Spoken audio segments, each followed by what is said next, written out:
According to one Michigan insider guy, Alabama's just been really, really lucky all these years. You are Locked On Bama, your daily podcast on the Alabama Crimson Tide. Part of the Locked On Podcast Network, your team every day.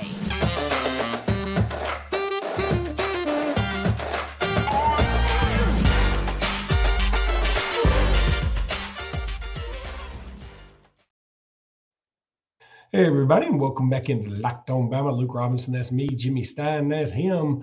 This episode is brought to you by, I'm going to let you know here in a second, FanDuel. Of course, it's brought to you by FanDuel. Thank you for making us your first listen every single day. You guys are the absolute best. Jimmy, we're going to talk about some Michigan prep here in just a second, but I got to bring this up because it sort of came up on Twitter. It's kind of hilarious. There is it says a founder of @Chat Sports, James T. Yoder, not to be confused with James W. Yoder.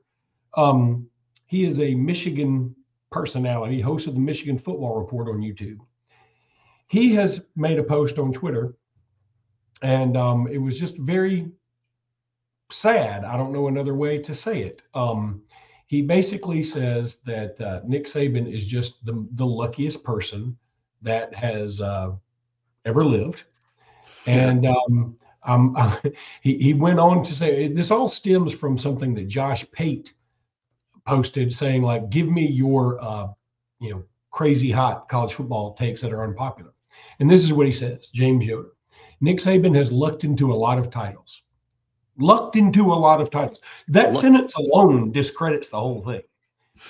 In 2003, didn't play number one team USC. In 2009, Colt McCoy gets hurt. In 2011, got lucky and got a rematch with LSU, didn't win the SEC. In 2012, Ohio State on probation, shouldn't have been in the title game. In 2017, got lucky, snuck into playoff, didn't win SEC. 2020, COVID season. Oh, my head hurts. First of all, injuries are part of the game. Alabama has dealt with injuries. Secondly, I would say if he's so lucky, why didn't they call the pick play against Clemson in 2016? Which actually won them the national championship. In 2012, this is the funny one to me. Ohio State's on probation, so Alabama shouldn't have been in the title game. If they're on probation, they can't go to the title game. I mean, so their season effectively was not an issue, not a factor, not a nothing. So why even bring that up? You remind me, did they finish 12-0 or 13-0? I think they finished 12-0, yeah. I don't think it was 13-0 because they wouldn't have played for the championship. They couldn't play for the Big Ten championship either. So it's crazy that I don't remember that. I mean, claiming Ohio State should have won the national championship in 2012 is effectively claiming Auburn should have won it in 1993. But see, what people forget is, that Auburn team, which did beat Florida, by the way, the first time around, I don't think anybody in their right mind thinks that that Auburn team would have beaten Florida again the second time around and then gone on to win whatever bowl game they would have needed to be in to win a national championship. Alabama won the national title game. Alabama won the national title game by like 3 or 4 touchdowns. It's quite an assumption to assume that Alabama team would have lost to anyone, but okay. 2020 COVID season. This one's always so hilarious to me. First of all, Alabama's the only SEC team ever to have played 13 SEC teams in 1 year. Ever. I mean, people can say, well, it's COVID. And they played 11. They played 11. Oh, right? I said 13. I said 13. Yeah. They won 13 games. They won 13 games, yeah. Right. 11 plus Notre Dame and Ohio State. Yeah. 11 SEC games plus Notre Dame and Ohio State. We backed into that one. And they didn't play the 2 worst SEC teams that year, which I think were Vandy and South Carolina, if I remember right. I think, and right. I know Ohio State only had to play like 6 games, and they were in the national championship game, fresh as a daisy. Correctamundo. So, and again, Alabama dealt with an injury to Jalen Waddle that year. They just dealt with it, and I hate it when people try and put a caveat on it because everybody was dealing with COVID. It wasn't like everyone else dealt with COVID but Alabama. And let me tell you this: I just got over COVID.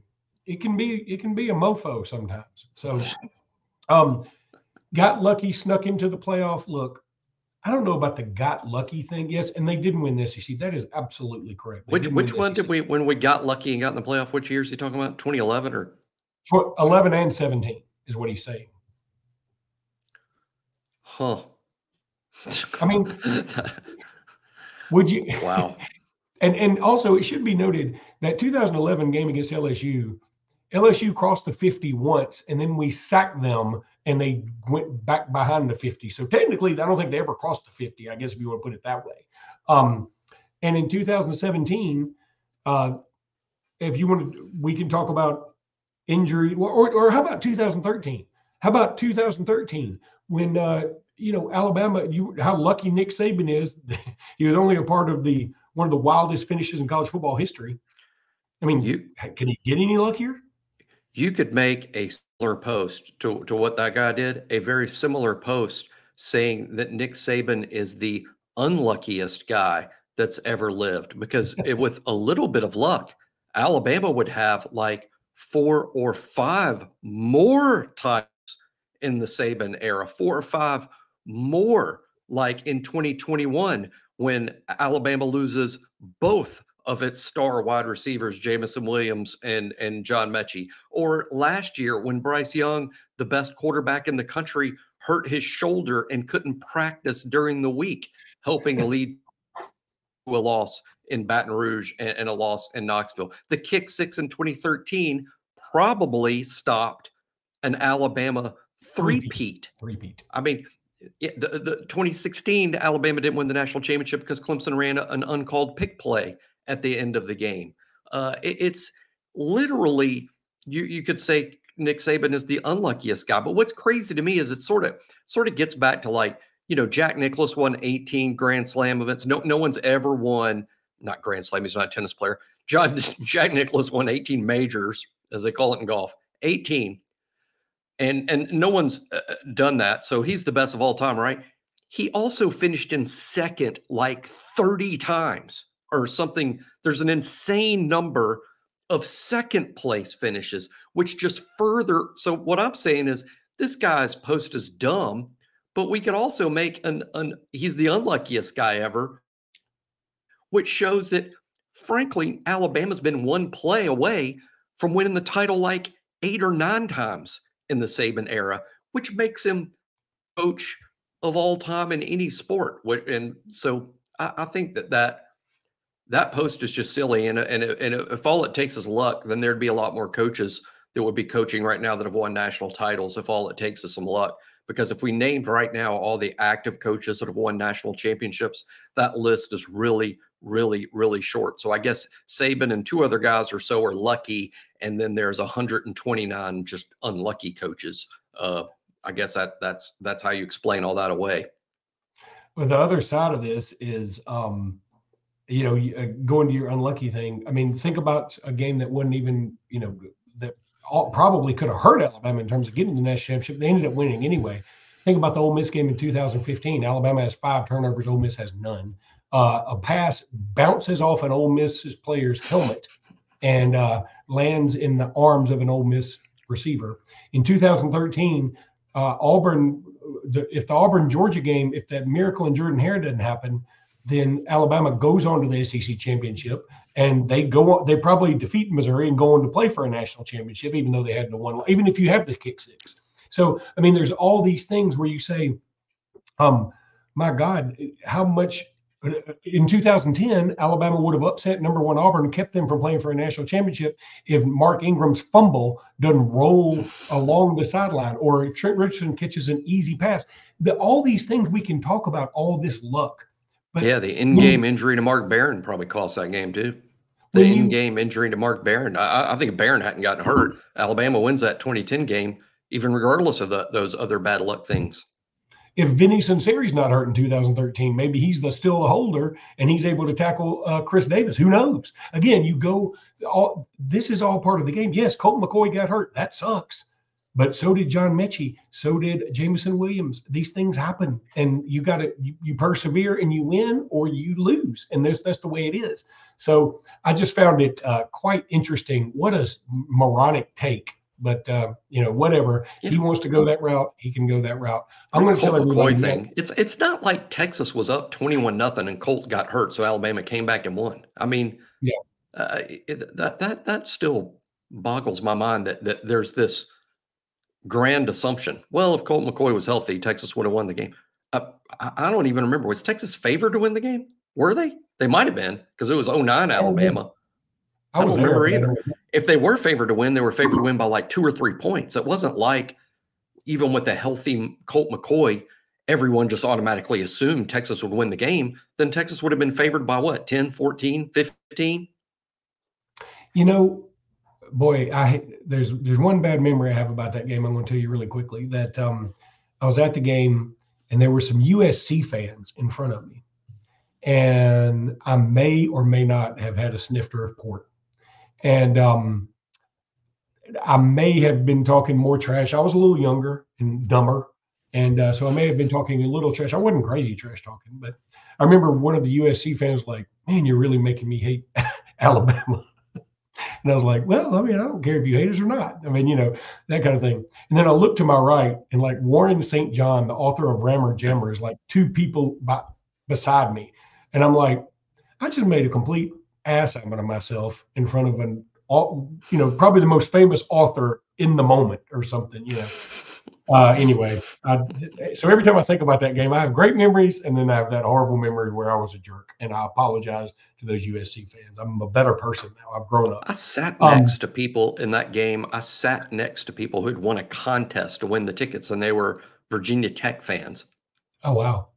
Yeah, and they won a contest, and Dr. Pepper or somebody flew them out to put them up in a hotel and gave them tickets because they won some contest. They rooted for Alabama, though. Good for them. Yeah. So now I'm going to tell everybody about Game Time. Game Time. Look, if you need tickets at the last minute, or if you want to get tickets even earlier than the last minute, whatever, buying tickets should not be a hassle. It should be fun. You should want to go to these things. And not everybody wins tickets to go to the 2009 National Championship game. So you want to be able to get tickets and go and enjoy it. And look, Alabama's going in the Rose Bowl in Pasadena. You might be going to Houston. I think we will be going to Houston. Predictions later. But you want to make it so it's so easy. And I've used Game Time personally several times. Ever since they were a sponsor, I said, I want to give them a try because I like to use our sponsors. I downloaded the app. Super, super simple. Couldn't be any easier. You get to see where your view will be from your seat. Lowest price guaranteed, event cancellation protection, job loss protection, all this stuff. Seeing your seat view is crucial to me. I did it for the Miami Dolphins game and I had a blast. I did it for my son's World Series game. He had a blast. Did it for some Phoenix Suns game. Did it for the Bama Tennessee game. All these things, just a lot of fun. And the price is just unbeatable. You can take the guesswork out of buying tickets with Game Time. Download the Game Time app, create an account, and use code LOCKEDONCollege for $20 off your first purchase. All you got to do is use that code LOCKEDONCollege. That's one word, LOCKEDONCollege, for $20 off. Download Game Time today. Last minute tickets, lowest price guaranteed.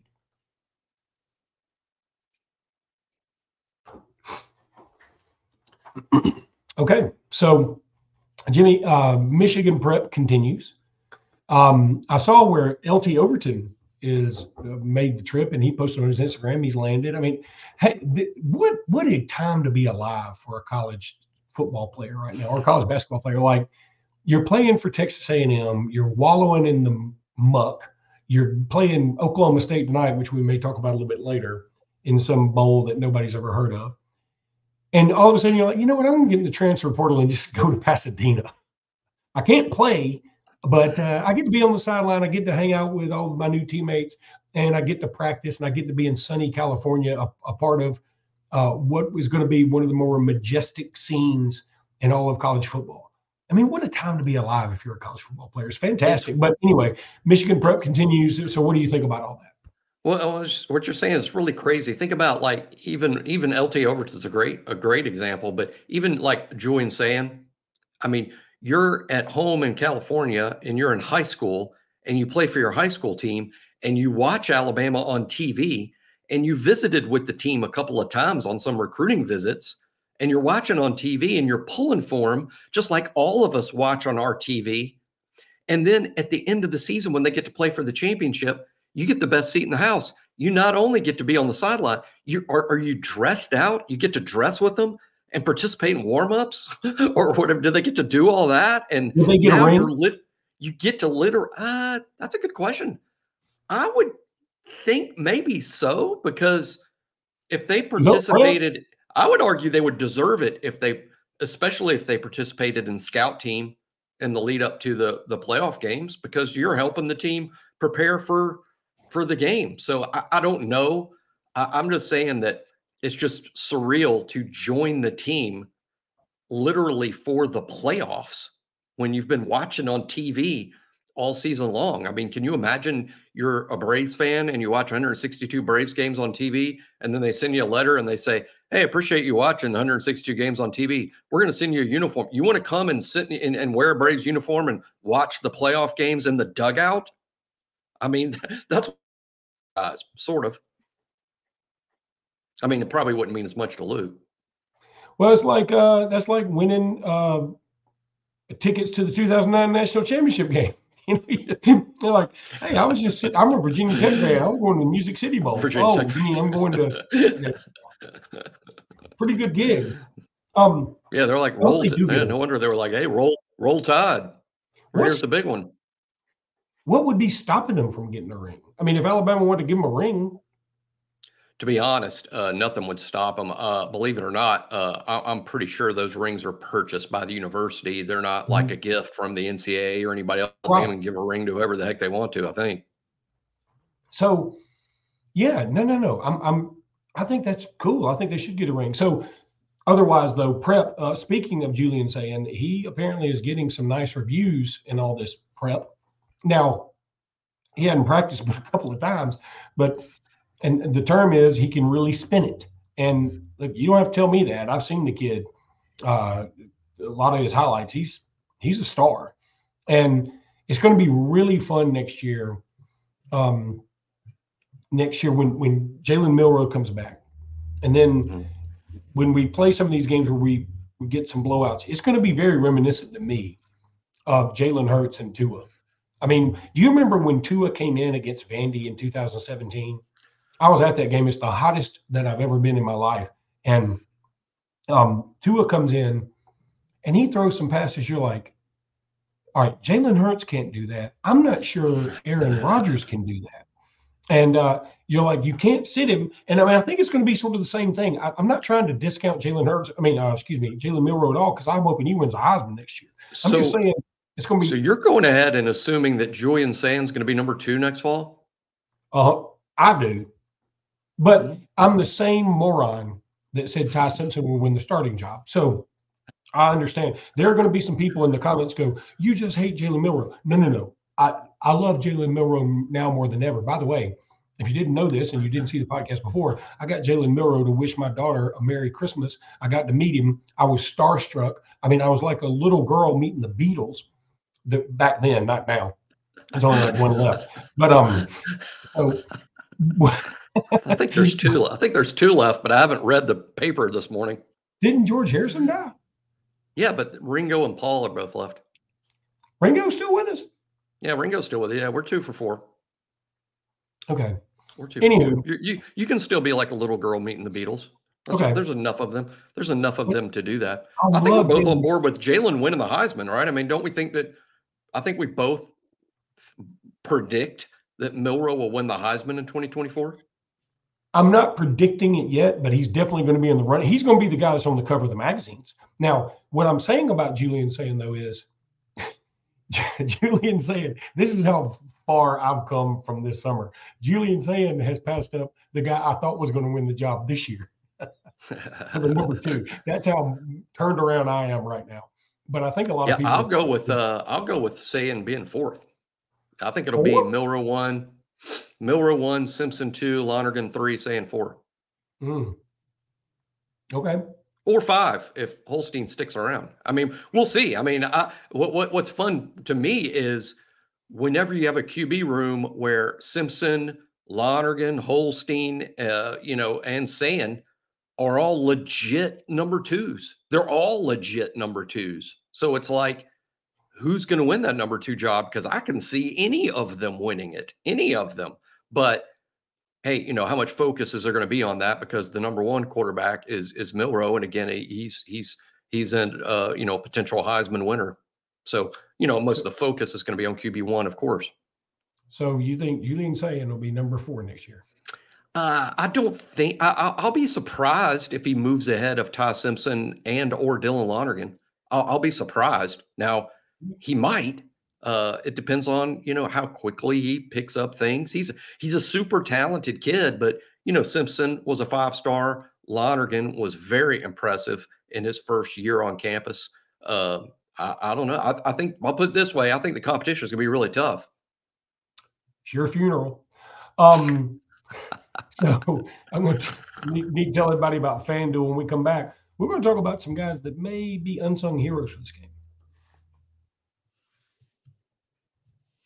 FanDuel, FanDuel.com/lockedon. Go check them out. As the weather gets colder, the NFL offers stay hot. You know they stay hot. Right now, new customers get $150 in bonus bets with any winning $5 bet. Moneyline bet. That's $150 if your team wins. Unbelievable. That's FanDuel being nice here in the spirit of Christmas.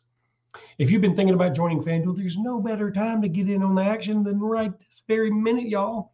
The app is so easy to use. There's a wide range of betting options, including spreads and player props and over-unders and much, much, much more.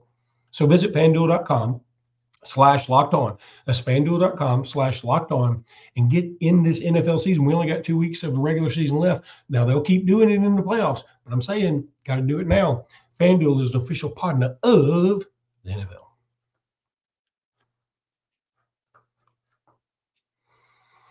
All right, Jimmy. So games creeping up on us. Look, it's already Wednesday. That's what I kind of dig Christmas being on a Monday, because you have Monday off. Tuesday, everybody's recovering. Wednesday, I'm back at work, but barely.